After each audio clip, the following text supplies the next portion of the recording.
Bonjour à tous, j'espère que vous allez bien. Aujourd'hui, on va entamer la nouvelle partie ou bien la troisième partie de physiologie de somesthésie.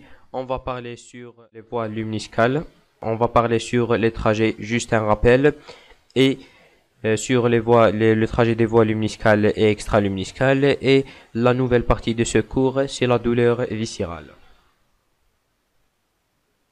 Pour les voies spinales ascendantes ou bien les trajets des voies luminiscales et extraluminiscales, quand vous voyez dans ces images ou bien dans ce schéma, pour la voie extraluminiscale, dans ce schéma, la voie luminiscale, elle est en bleu et la voie extraluminiscale, elle est en rouge. Toute voie luminiscale et extraluminiscale a des neurones afférentes vers la moelle épinière ou bien qui vont pénétrer la moelle épinière vers la racine par la racine postérieure et ont des corps somatiques au niveau du ganglion postérieur de la racine.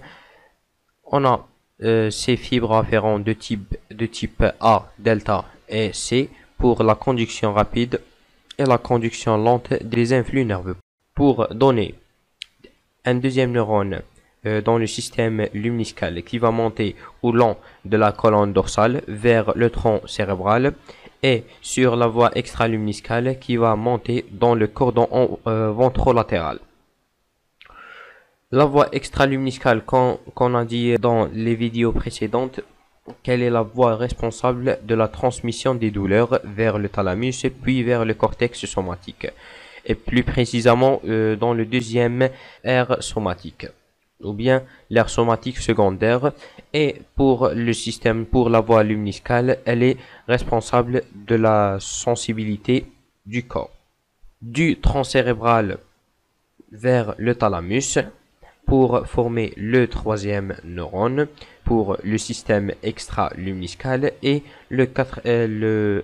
aussi le troisième neurone du système luminiscal vers le cortex somatique primaire et secondaire pour traduire ces influx nerveux. Pour les voies supraspinales ascendantes, j'ai choisi cette image car elle comprend la sensibilité ou bien la sensibilité nociceptive de la peau du visage, donc du système supraspinal, car elle a une voie un peu spéciale qui conduisent par, au lieu des nerfs périphériques normales des fibres alpha, A, delta et C, on a au niveau de la peau du visage des influx nociceptifs de l'hémiface sont conduits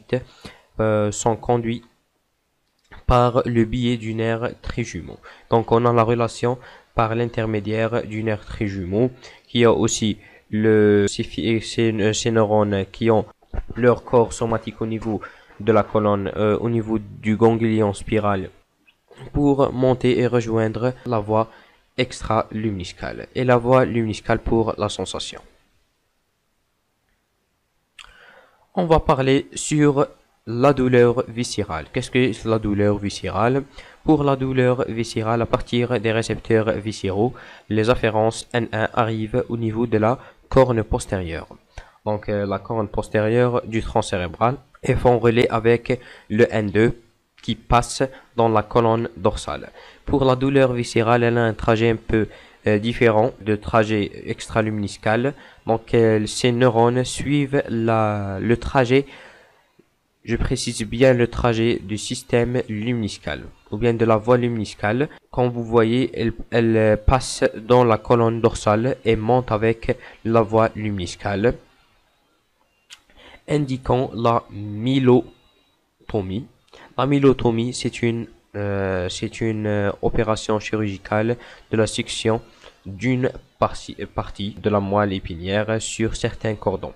Elle est parfois pratiquée lorsque certaines douleurs sont intolérables. Donc on applique cette méthode chirurgicale pour diminuer ou bien réduire la douleur. Comme vous voyez, et la mylotomie se fait au niveau du cordon dorsal.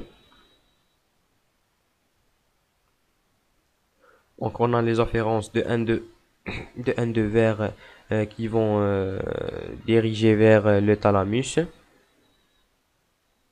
Même le trajet et on remarque qu'elle a même trajet de la voie lumniscale ou bien de la colonne dorsale. La mylotomie se fait au niveau de la corde, au niveau de la colonne dorsale.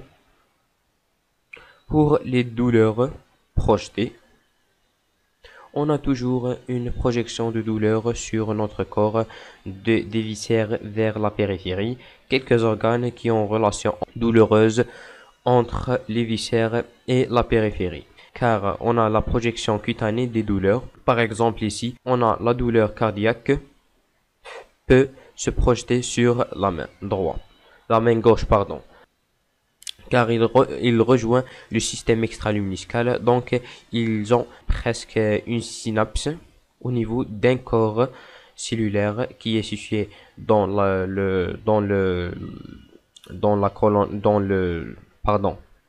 corne dorsale pour former le neurone N2 qui va rejoindre le système extraluminiscal ou bien la voie antérolatérale ou bien ventrolatérale.